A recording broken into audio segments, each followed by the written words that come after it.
Hi everyone, कैसे हो आप लोग। आई होप आप सभी लोग बढ़िया ही होंगे। इस वीडियो में हम काफ़ी सारे अपडेट्स के बारे में कवर करने वाले हैं, बट फर्स्ट ऑफ ऑल सबसे इंपॉर्टेंट चीज़ ये है कि मैं आपको पिन कमेंट में अपने व्हाट्सएप ग्रुप का आपको लिंक प्रोवाइड करा रहा हूँ, उसको जरूर ज्वाइन कर लेना। हमारे 2-3 ग्रुप अभी डीएक्टिवेट हो गए हैं, सो मैं आपको एक नई इन्फॉर्मेशन है पिन कॉमेंट में आपको प्रोवाइड करा रहा हूँ। न्यू व्हाट्सएप ग्रुप की लिंक जरूर ज्वाइन कर लेना, जिससे आपको फटाफट सारे के सारे अपडेट्स प्रोवाइड होते रहें।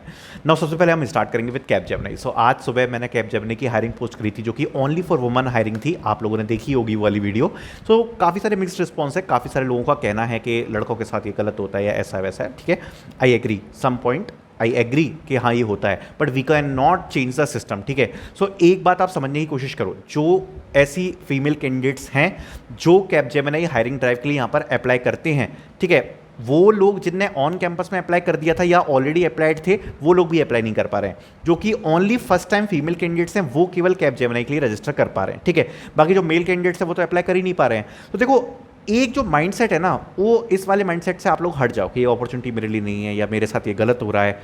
माइंडसेट क्लियर होना चाहिए कि if I will get one single good opportunity, if I able be getting to if I will be getting the test of it, ठीक है, अगर if you are getting the online assessment of that opportunity, if you able to proceed with it, if you are getting the interview, I will nail it। कोई भी opportunity आ जाए मैं उसको crack कर लूंगा, मेरे में ये कॉन्फिडेंस है, मेरी प्रिपरेशन उस लेवल की है, मैं अपना बेस्ट दूंगा, उस जगह में फेल नहीं होऊंगा। ये वाला आप माइंडसेट डेवलप कर लो, क्योंकि आज का जो टाइम चल रहा है, डेफिनेटली आप लोगों को पता ही है कि कितना टफ हो चुका है ऑफ कैंपस, क्योंकि उतनी बड़ी मास हायरिंग्स आती नहीं है, हर जगह बहुत ज़्यादा शॉर्टलिस्टिंग हो जाती है। तो देखो, जो भी है यही है। अगर आपके पास कोई अच्छा वे हो जॉब ढूंढने का तो आप ढूंढ सकते हो, बट अभी जो रियल वे है वो यही है, जैसे आप लोग सब देख रहे हो, अप्लाई कर रहे हो, ऐसे ही करना पड़ेगा। ठीक है, सो माइंडसेट बिल्कुल क्लियर करके रखना कि अगर कोई अपॉर्चुनिटी मेरे लिए नहीं है, चलो ठीक है नहीं है, बट अगर एक भी अपॉर्चुनिटी ऐसी आती है जो मेरे लिए है, मैं उसमें शॉर्टलिस्ट हो पा रहा हूं, मैं उसका टेस्ट दे रहा हूं, मैं उसको लेकर रहूंगा। ठीक है, हल्के में मत लेना। कई बच्चे क्या करते हैं, जैसे कोई अगर टेस्ट वगैरह आ जाता है ना, तो बहुत लाइटली ले लेते हैं, चलो इसमें नहीं हो पाया, नेक्स्ट वाले में ट्राई कर लेंगे। सही बात है, रिजेक्शंस आपको सिखाते हैं, एक अपॉर्चुनिटी नहीं मिलेगी दूसरी मिलेगी, राइट वे है। बट एक चीज ध्यान रखना कि आपको हर चीज को बहुत ज्यादा सीरियसली लेना पड़ेगा, because this is the matter of job.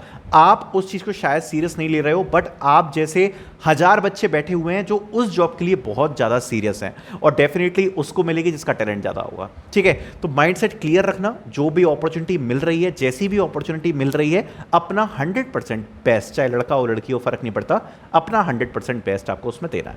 ठीक है, कैपजेमिनी की बात करते हुए सबसे पहले काफ़ी लोगों का एक डाउट आया कि मेल कैंडिडेट्स के लिए क्या इसकी हायरिंग आ सकती है। तो देखो, कैपजेमिनी की अगर हम बात करें तो लास्ट सेशन की अगर हम बात करते हैं या अभी इस सेशन की बात कर रहे हैं, ऑन कैंपस में भी वो कंपनी केवल डाइवर्सिटी हायरिंग कंडक्ट करा रही है। इवन ऑफ कैंपस में इफ यू कैन सी, तो केवल लड़कियों के लिए यहाँ पर हायरिंग हमें देखने को मिल रही है। सो चांसेस नहीं है, चांसेस बहुत मिनिमल है, चांसेस बहुत कम है। सो कैपजेमिनी को आप साइड में रख सकते हो फॉर मेल कैंडिडेट्स। ठीक है, बट आगे बढ़ते हुए अगर अभी आप देखोगे तो विप्रो की विल पाई थी, वो एक अच्छी हायरिंग थी फॉर 3 ईयर ग्रेजुएशन। कॉग्निजेंट की यहाँ पर 3 ईयर ग्रेजुएशन वालों के लिए ITIP वाली हायरिंग आई थी, प्रोग्रामर वाली ट्रेनिंग आपने देखी ही होगी। सो मैं आपको एक चीज़ बताना चाहता हूँ कि ये क्या एक शेड्यूल होता है। सबसे पहले 3 ईयर ग्रेजुएशन वालों की हायरिंग आती है, और उसके बाद यहाँ पर BTech वालों की हायरिंग आती है। तो अभी 3 ईयर ग्रेजुएशन वालों की 2-3 अच्छी हायरिंग्स आ गई। आप बस अपने आप को 100% प्रिपेयर करके रखो, डेफिनेटली अब यहाँ पे बहुत बड़ी हायरिंग्स आएंगी। सितंबर अक्टूबर एक ऐसा महीना होता है जब नई नई हायरिंग्स खुलती हैं। अभी ये जो अगस्त का मंथ है, हो सकता है थोड़ा सा डाउन जाए, जुलाई का मंथ थोड़ा सा डाउन गया है, लेकिन आगे डेफिनेटली आपको बहुत अच्छी नई हायरिंग्स देखने को मिल सकती हैं।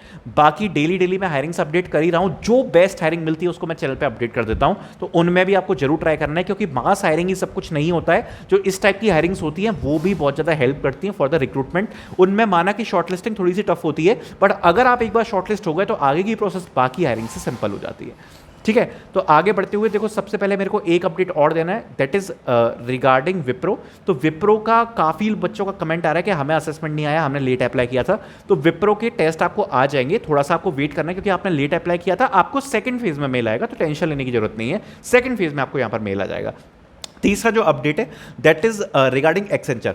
तो एक्सेंचर को लेकर बहुत लोगों को यहाँ पर कंफ्यूजन हो रहा है कि क्या एक्सेंचर ने कोई नई हायरिंग स्टार्ट करी है। तो देखो, सबसे पहले तो एक्सेंचर ने न्यू हायरिंग स्टार्ट करी है, but on campus. Off campus में अभी वही सेम हायरिंग है जो चल रही है ऑलरेडी। ऑन कैंपस 2025 बैच के लिए यहाँ पर हायरिंग स्टार्ट हो रही है एक्सेंचर की। ऑफ कैंपस पे कुछ नया अपडेट नहीं है, जैसा आप लोगों ने अप्लाई किया था अभी वही सीन चल रहा है। और अगर फेजेस की बात करें तो अभी रिसेंट एक फेज देखने को मिला है फ्रॉम एक्सेंचर इन अगस्त। सो जैसा मैंने बताया कि सितंबर तक तो फेजेस आते रहते हैं, उसके बाद एक्सेंचर की स्पीड बहुत ज़्यादा स्लो हो जाती है फेजेस की, और स्पीड जो है वो काफ़ी ज़्यादा धीमी पड़ जाती है। तो सितंबर के बाद मेरे हिसाब से बहुत ही स्लो प्रोसेस हो जाएगी, तो वो ज़्यादा रिलेवेंट नहीं रह जाती है ना। और टॉकिंग अबाउट द रिजल्ट्स, तो देखो रिजल्ट्स ने भी एक तरीके से शॉक किया है, बिकॉज जैसा मैंने बताया जिन लोगों का मई में इंटरव्यू हुआ था उनको अभी 1-2 दिन पहले ही रिजल्ट आया है। So if you are thinking कि that you are rejected if you have given your interview in the May, then that is not completely true, because result is coming nowadays. Okay, so अभी भी results आ रहे हैं, so you cannot think that you are rejected because काफ़ी ज़्यादा time हो चुका है, हमें कोई अपडेट नहीं आया। That's not like that. Okay, now again new update from TCS। TCS की तरफ से भी बहुत ज़्यादा जो डाउट्स हैं वही सेम डाउट्स पूछे जा रहे हैं कि रिजल्ट का क्या चल रहा है। देखो रिजल्ट का सेम ही सीन चल रहा है जो मैं ऑलरेडी आपको अपडेट कर चुका हूँ। सिंपल सा अपडेट है कि TCS में, देखो TCS में अभी क्या सीन है ना, काफ़ी सारे रीजंस बटे हुए हैं, और अगर आप दूसरे रीजन का अपडेट सुन लेते तो आपको क्या लगता है कि ये यार इनका तो ऐसा आ गया, मेरा नहीं आया। बट एक्चुअली में it is happening because of the HR and because of the state, because of the region.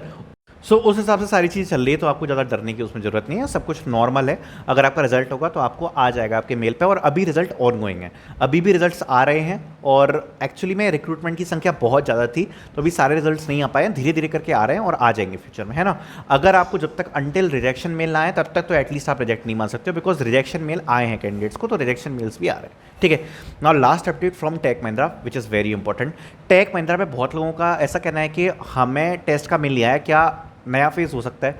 So first of all देखो नए फेज़ होने के चांसेस हैं लेकिन बहुत कम है, बिकॉज टेक महिंद्रा में जब अप्लाई किया गया था तो उसमें पोर्टल पे लिखा हुआ था कि you will be getting assessment in this month is probably the July and August, मतलब 1 मंथ मान सकते हो, 30 डेज, जो कि अभी थोड़े टाइम बाद कंप्लीट हो जाएंगे।